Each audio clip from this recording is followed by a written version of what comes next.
আলহামদুলিল্লাহ। ইফতারের পূর্ব মুহূর্ত ইসলামিয়া ফাউন্ডেশন থেকে আয়োজিত আজকের ইফতার মাহফিলের সম্মানিত সভাপতি, সম্মানিত উপস্থিতিবৃন্দ, আসসালামু আলাইকুম ওয়া রাহমাতুল্লাহি ওয়া বারাকাতুহু। বর্তমানে বাংলাদেশ শেখ রহমতুল্লাহ আলাইহি অঞ্চলে ইসলাম প্রচারক হিসেবে এসেছিলেন। ওনার ধারাবাহিকতা, ওনার সুদীর্ঘ জ্ঞানী প্রফেসর আজিজ তা অব্যাহত রেখেছে। আমরা দেখেছি সাহায্যের মাধ্যমে দুস্থদের খাদ্যের ব্যবস্থা করা হচ্ছে।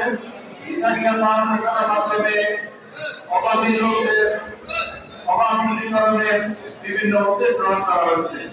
আমরা দেখতে পাচ্ছি মরহুম ইসা সাহেব রহমতুল্লাহ আলাইহির সুদীর্ঘ নাতি প্রফেসর আজিজ আমাদের এই শুধু তাদের মাটির ভিতরে নন, সে তার নিজ গ্রাম ইয়াকুবপুর ছেড়ে জগদলপুর, শরীফপুর, আমেরপুর বিভিন্ন অঞ্চলে তার বিভিন্ন সামাজিক কর্মকাণ্ডের মাধ্যমে ইসলাম রহমতুল্লাহ আলাইহির উপস্থিতি হিসাবে যে নিজেকে প্রমাণিত করেছে।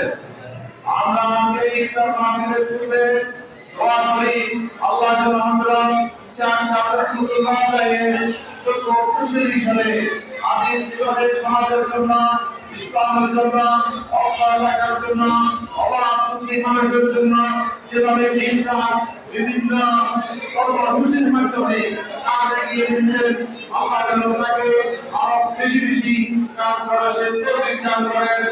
আল্লাহ যেন এই রাজের মাধ্যমে আমাদের অঞ্চলে ইসলামের সুমহান ছায়া করে, ইসলামের আদর্শে আদর্শিত করে আমাদের